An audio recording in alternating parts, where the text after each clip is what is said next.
ang mga pinakamaiinit na balita ngayong tanghali. Business tycoon Atong Ang nagsamba na ng kaso laban sa whistleblower sa mga nawawalang sabungero.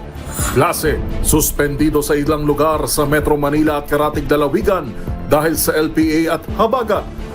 US aircraft carrier nasa Pilipinas bilang bahagi ng Western Pacific Patrol Mission sa Indo-Pacific region. Sa MBC TV correspondents, babae arestado sa pagbebenta ng puslit na sigarilyo sa Davao City. Higit 600,000 pisong halaga ng kontrabando na samsam.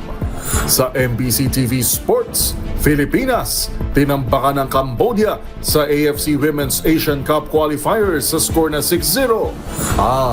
Sa showbiz spotted, Sunshine Cruz tinawag na fake news ang mga kumakalat na hiwalay at sinasaktan siya ni Atong Ang.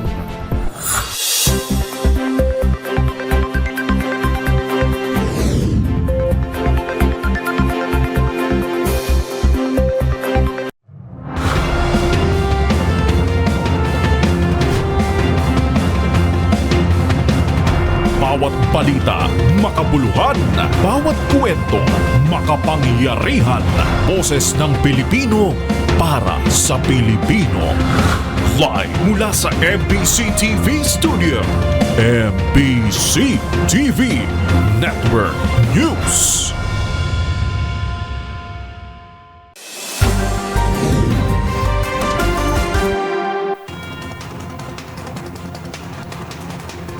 Pilipinas, una sa ating mga balita. Nagsampa na ng kaso sa Mandaluyong Prosecutor's Office ang business tycoon na si Atong Ang laban sa whistleblower na si alias Totoy. Kasunod ito ng revelasyon na si Ang di umano'y mastermind sa likod ng mga nawawalang sabungero. Una sa balitang yan si Edniel Parosa. Edniel. Nagsampa na ng patong-patong na reklamo ang kampo ng gaming industry tycoon na si Charlie Atong Ang laban sa umano'y whistleblower ng kaso ang mga nawawalang sabungero noon pang 2021. Ayon kay Attorney Lorna Kapunan, abogado ni Ang, 5 kaso ang inihain nila sa Mandaluyong City Prosecutor's Office laban kina Julie Patidongan alias Totoy at Alan Bantiles alias Brown. Kabilang dito ang attempted robbery with violence and intimidation, grave threat, grave coercion, incriminating against innocent persons at slander. Kwento ni Ang sa harap ng media, parang anak na niya si Patidongan na nagsilbing farm manager niya sa Batangas, Laguna at Maynila. Pero napilitan silang magkaso bilang proteksyon sa grupo nilang hindi umano kriminal pero kinakalagkad naman para lamang sa extortion. Pakinggan natin si Atong Ang. Dahil mga sa extortion, tinatawagan nila isa. Ang hindi magbibigay, yun ang sasabihin niya pangalan. Original yung mga sinasabi niya, parang 15. Ngayon, apat na lang namin. Una na umano siyang nakapagbigay ng 12 bilyong piso kay Patidongan nang tumakbo itong alkalde sa Barrobo, Surigao del Sur. Kasunod nito, hiningan pa siya ng 300 million pesos ng inireklamo kapalit ng tuluyan daw nitong paglayo para manahimik. Diit naman ni Attorney Kapunan, kung mayroon mang may kapasidad na gumawa ng krimen, ito ay si Patidongan na may history ng sexual harassment, frustrated murder at robbery with physical injury and grave threat. Pero kung siyang naman ang tatanungin, sa kapila ng background ng tinawag niyang parang anak, wala naman siyang kinalaman sa missing sabungero. Pakinggan natin ulit, negosyante. Yung side namin, wala kaming nalalaman. Hindi ko alam si Julie, depende. Si Dot, no, kung ano maging resulta ng investigation, wala akong masasabi doon. Kabilang si Patidongan sa 6 na dati nang inaresto at naakusahan sa kaso ng mga nawawalang sabungero noong 2021, habang si alias Brown o Bantiles ang sinasabing tumulay para mangikil sa negosyante. Para sa MBC TV Network News, ito si Edniel Parosa na Laser H. Una sa Pilipinas, una sa Pilipino. Live mula sa Mandaluyong, maraming salamat Edniel Parosa.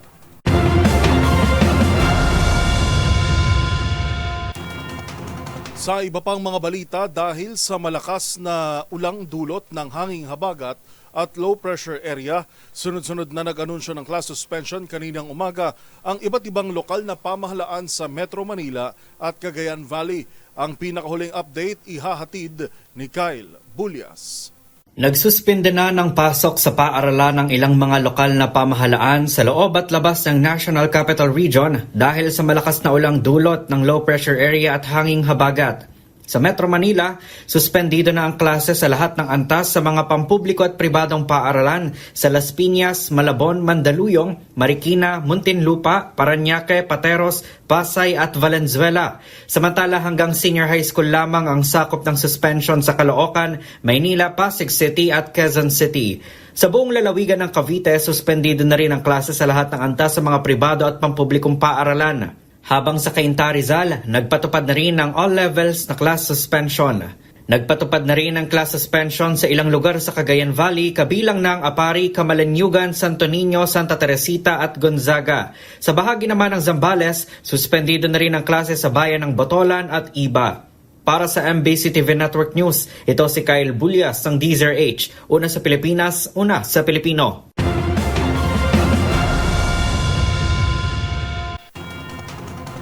Nakaranas naman ng gutter deep na pagbaha ang ilang lugar sa Metro Manila kaninang umaga dahil sa tuloy-tuloy at malalakas na pagulan. Base sa monitoring ng MMDA, kabilang sa binaha ang Quirino Guazon westbound, Andrew Tramo eastbound, EDSA Shaw Tunnel northbound at Delpan Bridge southbound. As of 11 a.m., nagsubside o bumaba na ang tubig baha sa mga nabanggit na kalsada. Habang sa ilang bahagi ng Valenzuela City, partikular sa MacArthur Highway ay bumaba na rin ang baha. Nahirapan sa pagsakay ang ilang commuter dahil sa lakas ng ulan na nagresulta ng baha. Marami ring estudyante ang nakapasok na dahil sa late announcement ng iba't ibang LGU.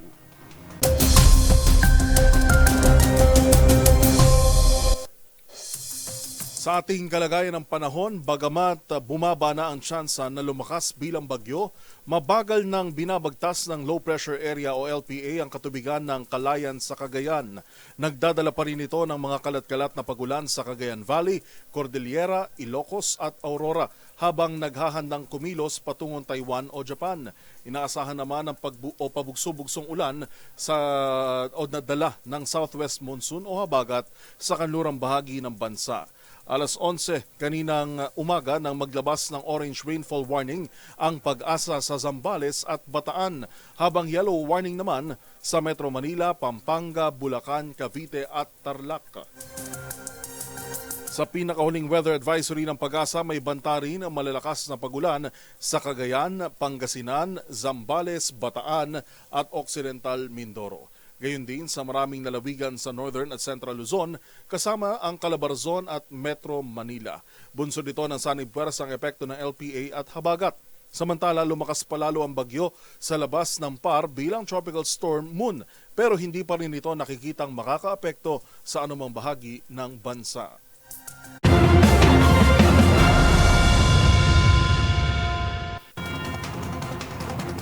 Mabibili na sa 74 o halos 100 lokasyon sa buong Pilipinas ang benteng bigas sa ilalim ng BBM Rice Program ng Department of Agriculture. Nitong Hunyo 23, nakapagbenta ang DA ng higit 542 metriko tonelada ng benteng bigas sa kabuang halagang 10.83 milyong piso. Higit 63,000 pamilya ang nabiyayaan ng benteng bigas meron na program sa ilalim ng kadiwa ng Pangulo at iba pang mga lugar. Kabilang sa mga lugar na ito ang KNP site sa Zapote Public Market sa Bacoor, Cavite, lahat ng KNP outlets at pop-up stores at partner retailers sa Metro Manila, Calabarzon, Oriental at Occidental Mindoro, Pangasinan, Bacolod, Siquijor at 37 mga lugar sa Cebu. Bukod dito, merong 34 na kumpanya ang sumama sa BBM sale sa ilalim ng DA partnership sa Department of Labor and Employment o DOLE para sa minimum wage earners. Target ng DOLE na mabentahan ng benteng bigas ang nasa 120,000 mga manggagawa na arawan ng sweldo sa buong bansa.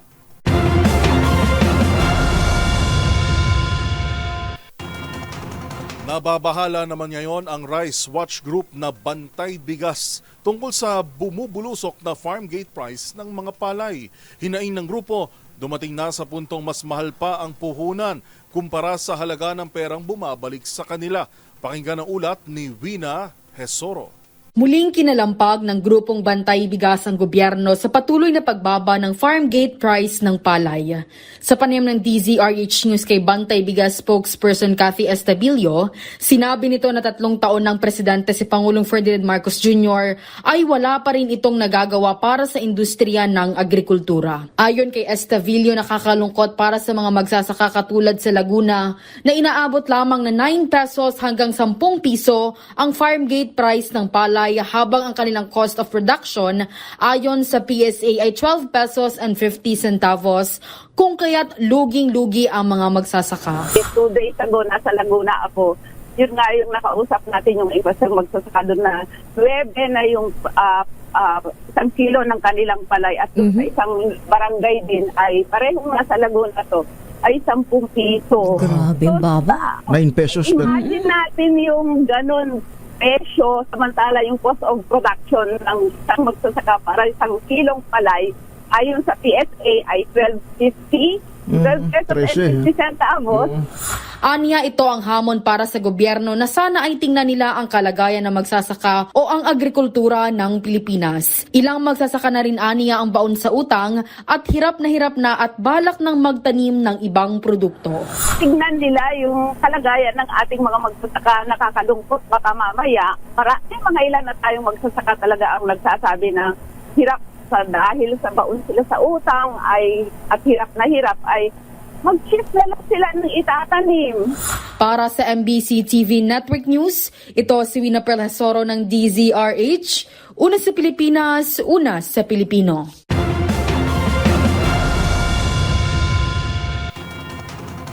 Sa iba pang balita, sumiklab ang isang sunog sa bahagi ng Loreto Exit sa Sampaloc, Maynila. Kabilang sa mga natupok ng apoy ang nasa 80 istruktura. Kabilang na ang bahay ng isang mamamahayag. Ang buong detalye tinutukan ni Boy Gonzales. Natupok ng apoy ang mga kabahayan kabilang ang magkakatabing 2 palapag na residential commercial establishment sa Loreto Extension, Sampaloc, Maynila, madaling araw ng Huwebes. Ayon sa Bureau of Fire Protection Manila, nagsimula ang sunog bago mag-alauna ng madaling araw na umabot sa ikatlong alarma bago naapula, ganap na alas 4:50 ng umaga. Isang 59 anyos na babae nalaptos ang bahagi ng katawan na ginagamot ngayon sa Jose Reyes Memorial Medical Center. Nadami rin sa sunog ang bahay ni Pat Santos, ang reporter ng Tribune. Iniimbestigahan pa ng BAP ang sanhi ng sunog kung saan nasa tinatayang 80 struktura ang natupok at naapektuhan. Ayon kay Manila Social Welfare Department Chief J. De La Fuente, nasa 117 pamilya at hiwalay na individual ang apektado at pasamantalang nasa covered court at playground ng barangay. Dumating si Mayor Isko Moreno Dumagoso para magbigay ng tulong sa mga pamilya ng biktima ng sunog. Para sa MBC TV Network News, ito si Boy Gonzales, una sa Pilipinas, una sa Pilipino.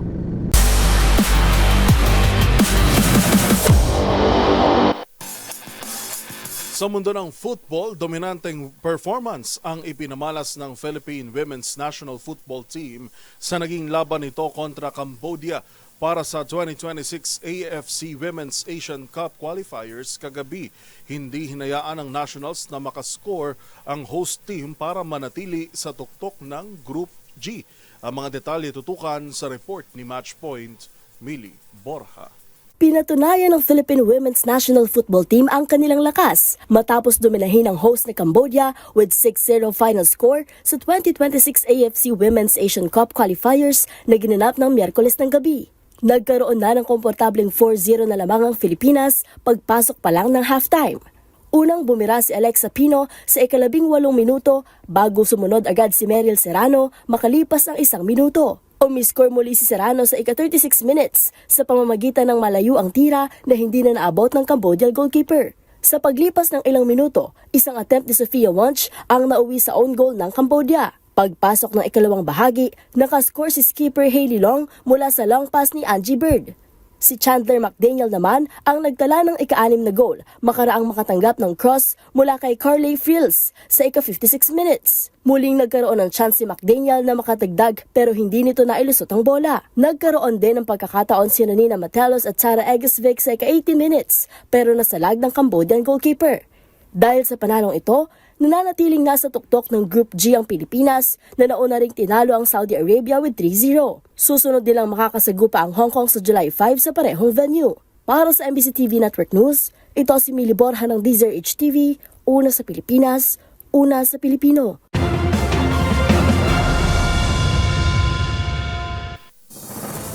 Narito ang mga balitang dapat nyo pang abangan. US aircraft carrier naglayag sa Philippine waters para sa Western Pacific Patrol Mission. Sa MBC TV Global, panukalang ceasefire, pinag-iisipan ng militanteng grupo na Hamas. At sa showbiz spotted, Lea Salonga, makatatanggap ng kanyang star sa Hollywood Walk of Fame. Lahat ng yan at marami pang iba sa pagbabalik ng MBC TV Network News.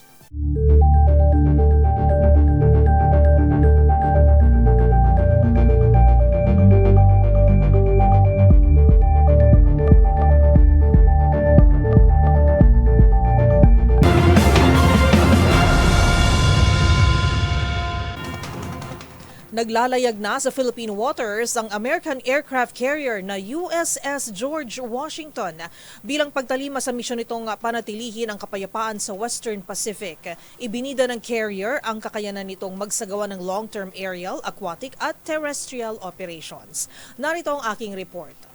Nasa karagatan ngayon, nasakop ng Pilipinas ang isa sa mga pinakamalaking Nimitz-class aircraft ng bansang Amerika, ang USS George Washington, upang magsagawa ng pagpapatrolya bilang bahagi ng Western Pacific mission nito upang mapanatili ang kapayapaan at stability sa rehiyon. Ang DZRH kasama ang ibang piling miyembro ng Philippine media ay nabigyan ng eksklusibong access upang makasakay at makapag-ikot sa USS George Washington habang ito ay naglalayag sa karagatan sa West Philippine Sea kahapon, araw ng Miyerkules. Ang naturang aircraft carrier ay dinisenyo upang suportahan at i-operate ang iba't ibang klase at kategorya ng aircraft at may kapasidad upang magsagawa ng pangmatagalang air operations at ang pagtarget sa mga banta sa air, sea at land. Ang USS George Washington rin ay may mahalagang gampanin sa pagsasagawa ng US at Allied operations. Kasama na ang humanitarian operations sa panahon ng sakuna. Naging saksing inyong lingkod kasamang ilang media representatives sa advanced combat at flight capabilities ng USS George Washington tulad ng pagpapalipad ng mga fighter jets nito, navigational capabilities at marami pang iba. Tinataya ring may higit sa 200 Filipino-American sailors ang nagsisilbi sa naturang aircraft carrier na isa sa tinatawag ng liderato ng USS George Washington na napaka-esensyal sa operasyon ng naturang aircraft carrier. Ako si Karen Oyong, nag-uulat para sa MBC TV Network News. Una sa Pilipinas, una sa Pilipino.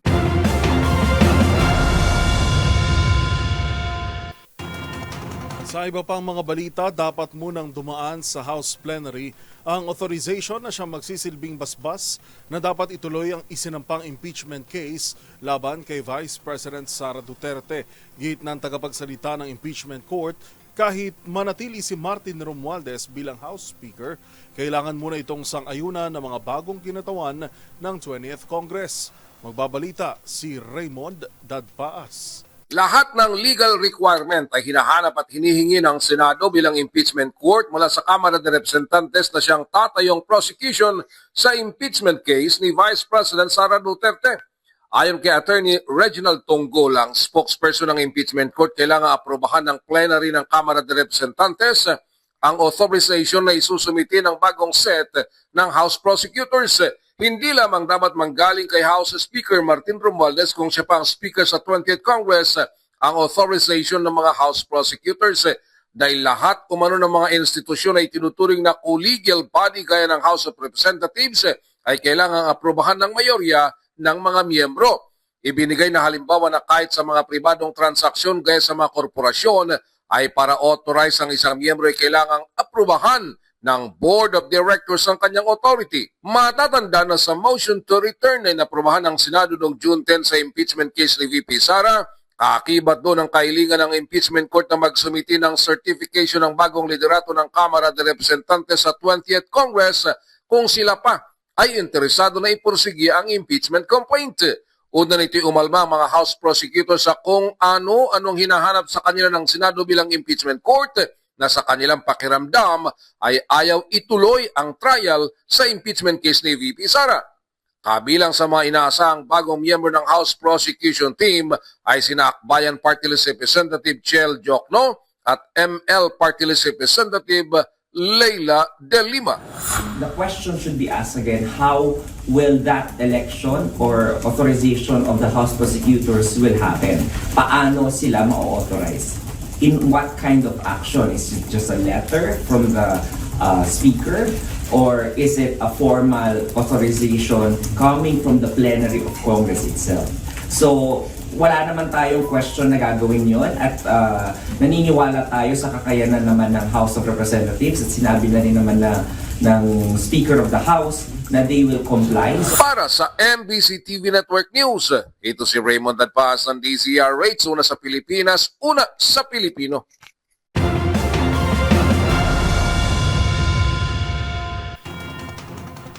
Game changer, ganito tinukoy ng isang kongresista ang panukalang Open Bycam ni House Speaker Martin Romualdez para magsulong ng transparency. Sa ilalim nito, bubuksan sa publiko ang proseso ng pagrepaso ng Bicameral Conference Committee ng Senado at Kamara sa panukalang national budget sa 2026. Narito ang report ni Milky Rigunan. Dumarami ang mga mamabatas na sumusuporta sa panukalang Open Bycam ni House Speaker Martin Romualdez. Ayon kay Tingog Party List Representative Jude Asidre, magsusumiti siya ng resolusyon para isulong ang Open Bycam o buksan sa publiko at coverage ng media ang pulong ng Bicameral Conference Committee para sa panukalang pambansang budget sa 2026. Sabi ni Asidre, game changer ang panukalan ni Romualdez na gawing bukas ang Bycam, patunay na pagpapakita ng transparency and accountability. Narito si Tingog Party List Representative Jude Asidre. A game changer in the way our governance, especially in terms of legislation, is being conducted. And hopefully, ang hinihiling ko lang sa ating mga kababayan, ito po'y maging pamamaraan para maging mas participatory ang proseso ng legislation sa ating bansa. Kung isipin nyo, sabi nga nung kanta, iisang bangka lang tayo. At ito'y magiging isang pamamaraan para tunay nating maipakita na tayong mga Pilipino, hindi lang ho yung mga kongresista na halal, hindi lang ho yung mga halal na opisyal at mga lingkod bayan, kundi ang ordinaryong Pilipino dapat may kinalaman at may pakialam sa layunin at direksyon ng ating bansa. Paliwanag ni Asidre, pinakamabilis na paraan ang pagpasa ng resolusyon dahil baka matagalan pa kung babaguhin ang House rules. Una nang sinabi ng House Speaker, kung bubuksan ang pagtalakay ng Bycam sa 2026 proposed national budget, may popromote ang fiscal discipline, may iwasan ang mga last-minute insertions at makukuha ang tiwala ng publiko sa legislative process. Dapat din anyang naka-livestream ang Bycam hearing at may direktang access ang media. Para sa MBC TV Network News, ako si Milky Rigunan, una sa Pilipinas, una sa Pilipino.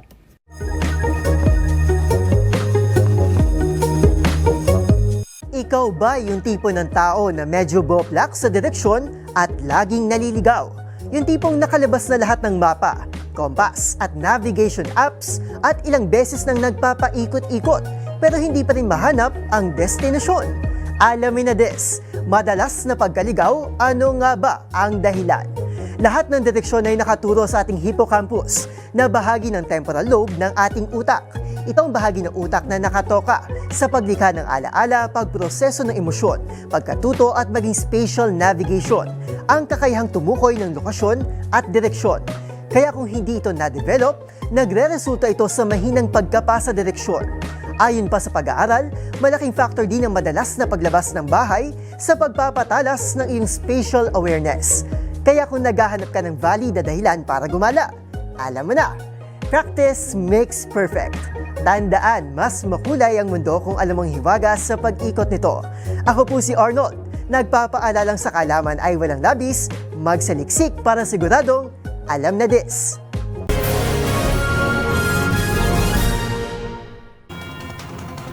Pinag-aaralan ng militanteng grupong Hamas ang nakabinbin na ceasefire deal ni US President Donald Trump sa giraan nito kontra Israel, habang nangamatay naman ang ilang individual sa Europa dahil sa matinding heatwave.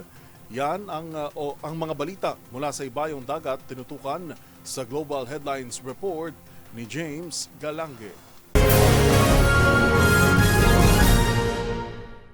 Balita mula sa Palestine, pinag-aaralan na ngayon ang sinasabing huling ceasefire proposal na inihain ni US President Donald Trump ng Palestinian militant group na Hamas. Sa isang pagpupulong na naganap sa pagitan ng mga opisyal ng Amerika at Israel, kinumpirma ni Trump na pumayag ang Israel sa 60-day o 2 buwang tigil putukan. Ngunit sinabi ng Hamas na tatanggapin lamang nito ang naturang agreement kung aatras ang puwersa militar ng Israel sa Gaza. Yan ay kasunod ng sabi ni Israeli Prime Minister Benjamin Netanyahu na nais pa rin umano nito ang total elimination ng Hamas sa pinag-aagawang rehiyon. Dagdag pa ng Hamas na pinag-aaralan din umano nito ang mga hinaing na ceasefire deal na mula naman sa Egypt at Qatar kung saan posibleng mangbigay ng mas malinaw na garantiya sa pagtatapos ng digmaan. Sa iba pang balita, patay naman ang 4 na individual sa Spain, 2 sa France at 2 naman sa Italy dahil sa nararanasang matinding heatwave sa ilang bahagi ng Europa. Sumiklab din ang iba't ibang insidente ng forest wildfire sa Extremadura, Cordoba at Catalonia kung saan 2 ang nasawi. Sa Turkey naman, pinalilikas na ang mahigit 50,000 residente na malapit sa kagubatan dahil sa banta rin ng posibleng pagsiklab ng forest wildfires dahil din sa heatwave. Habang nagtaas na rin ang health alerts ang Italy sa 18 syudad at ipinasara naman ang nuclear reactor sa isang Swiss power plant. Samantala, umakyat naman sa halos 300 kataong isinugod sa ospital sa France matapos magtamo ng sakit na may kaugnayan din sa nananasang matinding init sa kanilang bansa. At yan ang mga nakalap nating balita mula sa iba't ibang panig ng mundo. Para sa MBC TV Network News, ito si James Galange ng DZRH TV, una sa Pilipinas, una sa Pilipino.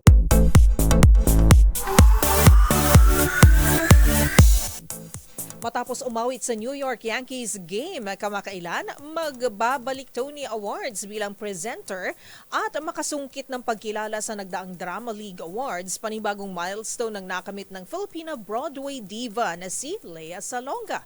Ang theater icon kasi kabilang lang naman sa 35 bigating personalidad na gagawaran ng star sa tanyag na Hollywood Walk of Fame. Kung sino-sino pang makatanggap ng bituin, kilalanin sa report ni Showbiz Angel. Gagawaran ng star sa prestihiyosong Hollywood Walk of Fame sa California ang Broadway diva na si Lea Salonga. And now finally in the category of live theater and live performance, the star of Broadway and West End musicals, Lea Salonga. Sa isang Instagram story, shinare ng Tony Award-winning singer-actress ang inilarawan nitong amazing news at nagpaabot ng pasalamat sa Manila International Film Festival na siyang nag-nominate sa kanya para maging bahagi ng Class of 2025-2026 ng sikat na landmark. Bukod kay Lea, kabilang sa 35 honorees mula sa iba't ibang larangan ay ang American singer-actress na si Miley Cyrus at rock duo Air Supply. Under Motion Pictures category naman sina Timothée Chalamet, Emily Blunt at Demi Moore. Habang sa larangan naman ng telebisyon, kabilang din si Chef Gordon Ramsay sa listahan, gayon din ang NBA legend na si Shaquille O'Neal for sports entertainment. Sa ngayon ay wala pang inilabas sa detalye tungkol sa eksaktong petsa kung kailan i-unveil ang bituin ng Pinay Broadway star.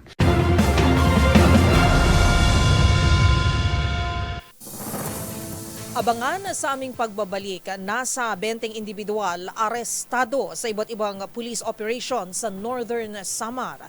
Sa MBC TV Sports, Patrick Pato Gregorio nanumpa na bilang bagong chairman ng Philippine Sports Commission. At sa Hoy, bawal yan mga gurong nananakit sa mga pasaway na estudyante, posible nga bang maharap sa kaso. Yan at marami pang iba dito lamang sa MBC TV Network News.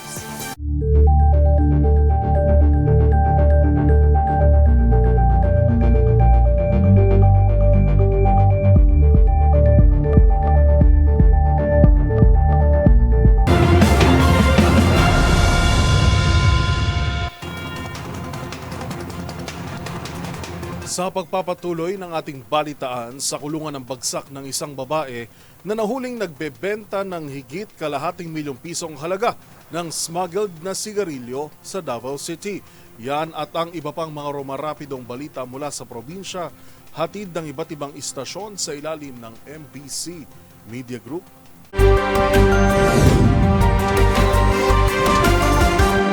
Balita mula sa Davao City. Arestado ang isang 44 anyos na babae sa ikinasang bypass operation ng Criminal Investigation and Detection Group Davao City Field Unit o CIDG-DCFU kaugnay ng Oplan Mega Shopper dahil sa paglabag sa Republic Act 10643 o ang Graphic Health Warnings Law para sa mga produktong tabako. Sa report ng CIDG, nakasada na kung alas 7:22 ng gabi, Hulyo 2, 2025, isinagawa ang operasyon sa Menterbro, Jimlani Compound, Barangay Ilang, Davao City sa pagkipagtulungan ng Police Station 6 ng DCPO at ng Davao City Vice Regulation Unit Anti-Smoking Section. Kinilala ang suspect na si Rohana, may asawa, residente ng Purok 11, Vistamar 1, Barangay Ilang, Davao City. Nahuli siya sa aktong nagbibinta ng 20 master cases ng Bruce Premium at Green Hill Menthol na sigarilyo at tumanggap ng bypass money mula sa pusher buyer na pulis. Tinatayang nasa 660,000 ang kabuuang halaga ng mga nakumpiskang kontrabando. Dinala na sa impilan ng CIDG-DCFU ang suspect at mga ebidensya para sa dokumentasyon at kaukulang disposisyon. Inaasahan na sasampahan ng kaso ang suspect sa paglabag sa Republic Act 10643 para sa MBC TV Network News. Ito si June Suter. Una sa Pilipinas, una sa Pilipino.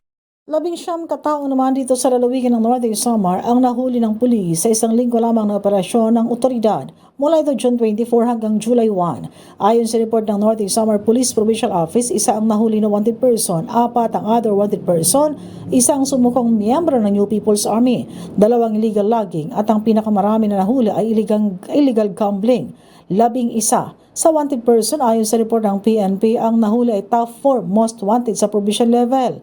Maliban sa nasabing krimen, may 2 nahuli naman sa illegal logging at pagkakasabat ng illegal na mga kahoy na nagkakalaga ng mahigit sa 200,000 pesos. 2 loose firearms naman ang na-recover ng PNP sa isang police response at binigyan din ngayon ng kapulisan ang mahalagang ugnayan at kolaborasyon ng komunidad upang agad na narirespondihan ang mga krimen. Mula sa MBC Network News, Arts 34 Jane Galit Pantayan ng DZRH, una sa Pilipinas, una sa Pilipino. Isang lalaki na tagpuan patay sa isang kalsada at may tama ng baril sa katawan sa siyudad ng Baybay, Leyte. Ililala ng PNP ang biktima si alias Bird na sa 8 taong gulang residente ng Barangay Gabas sa Baybay City. Nangyaring insidente sa Sitio Tipay, Barangay Santa Cruz, Baybay City, Leyte. Sa investigasyon ng PNP, nakita ang biktima sa tabi ng kalsada at itinapon lang sa barangay road ng may mga tama ng bala sa katawan at wala ng buhay. Ayon sa saksi, may nakita silang isang green na Innova na tumigil at itinapon ang bangkay ng biktima sa tabi ng daan. Sa kasalukuyan nagsagawa ng mga kapulisan ng dragnet operation para sa pagkakaresto ng mga suspect na nakasakay ng SUV. Mula dito sa DYVL Action Radio Tacloban, ito si R32 Jimmy Angay-Angay para sa DZRH, una sa Pilipinas, una sa Pilipino.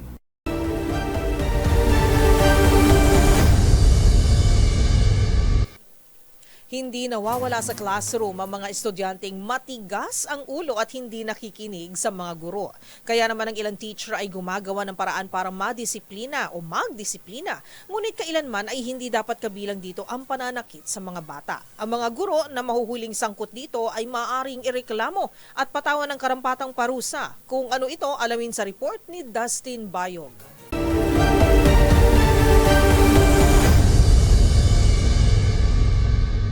Tunay na ang pagdidisiplina sa mga estudyante ay tungkulin ng mga guro. Bahagi ito na sinumpaan nilang trabaho na ituwid at turuan ng magandang asal ng mga bata at kabataan. Mayroon itong tamang paraan at may limitasyon din. Gayon lamang hanggang ngayon ang corporal punishment o pagpaparusa ng mga guro sa estudyante ang isa sa mga pangunahing reklamo na natatanggap ng Department of Education o DepEd. Ayon sa DepEd Child Protection Policy o DepEd Order No. 040-12, ang anumang uri ng karahasan o violence against children in schools, kabilang dyan ang pisikal na pananakit, pananakot at pamamahiya. Gayon din ang karahasan bilang anyo ng parusa o corporal punishment ay tinuturing na administrative offense of misconduct. at sino mang mahuli at mapatunayan na gumawa nito ay maring humarap sa dismissal o pagtanggal sa trabaho. Isa rin ito paglabag sa Code of Ethics sa mga teachers at maring suspendihin o tanggalan ng lisensya ng Professional Regulation Commission o PRC. At sa ilalim ng Republic Act No. 7610 o ang Special Protection of Children Against Child Abuse, Exploitation and Discrimination Act. Ang guro ay maaaring makulong ng 1 buwan hanggang 12 taon, depende sa epekto o pinsala na inidulot ito lalo na sa kalusugan ng mag-aaral at sa edad ng estudyante. Kaya kung mayroon pa kayo nakitang ipinagbabawal na akto o mayroon kayong reklamo, itag nyo kami sa DZRH. Hoy, bawal yan!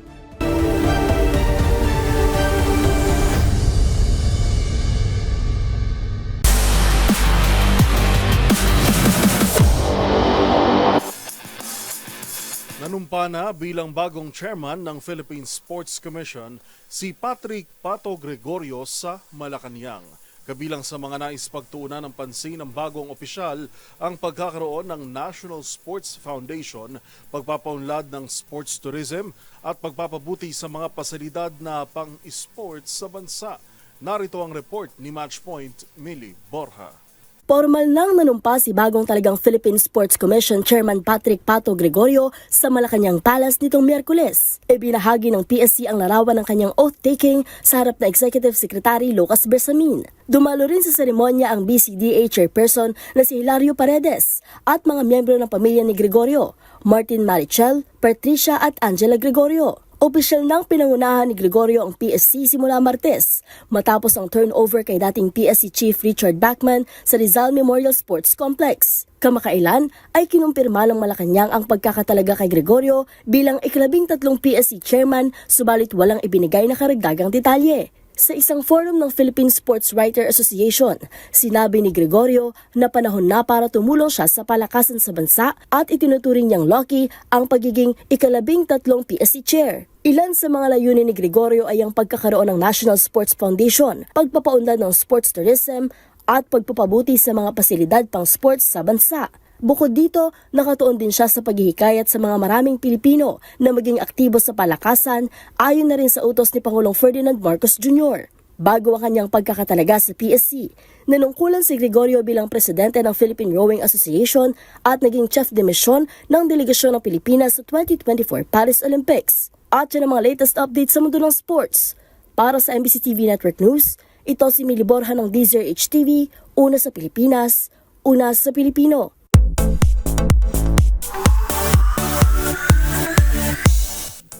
Hindi pinalagpas ng aktres na si Sunshine Cruz ang mga nagsusulputang chismis tungkol sa kanilang relasyon ng kontrobersyal na businessman na si Atong Ang.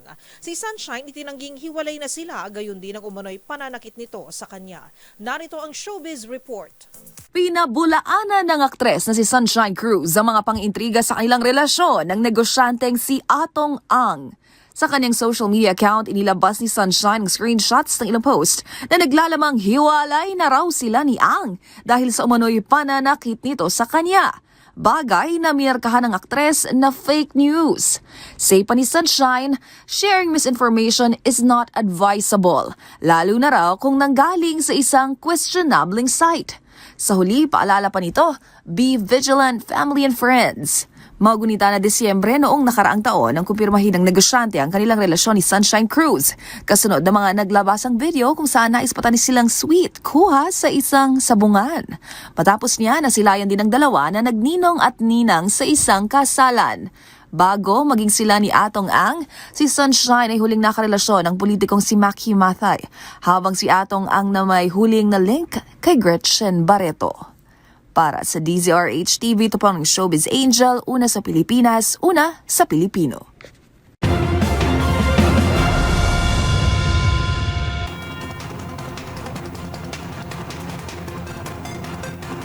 At iyan ang mga balitang aming nakalap ngayong araw ng Huwebes. Ito po si Yuel Reyes. At ako naman po, si Karen Oyong. Magkita-kita tayong muli bukas, araw ng Biyernes, para sa mga balitang makabuluhan, mga kwentong makapangyarihan. Hatid ang boses ng Pilipino para sa Pilipino. Ito ang MBC TV Network News.